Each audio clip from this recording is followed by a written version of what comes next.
শ্রাবণ মাসের বাংলার দ্বিতীয় এবং হিন্দির তৃতীয় সোমবারে ভক্তের ঢল আসানসোলের বাবা চন্দ্রচূড় মন্দিরে।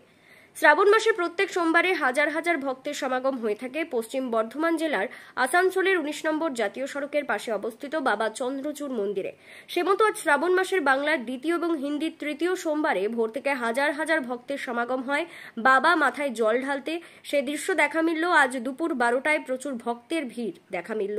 এত সংখ্যায় ভক্তের সমাগমকে দেখে আসানসোল দুর্গাপুর পুলিশ কমিশনারেট বিশেষ ব্যবস্থা করা ছিল আসানসোলের বাবা চন্দ্রচূড় মন্দিরে।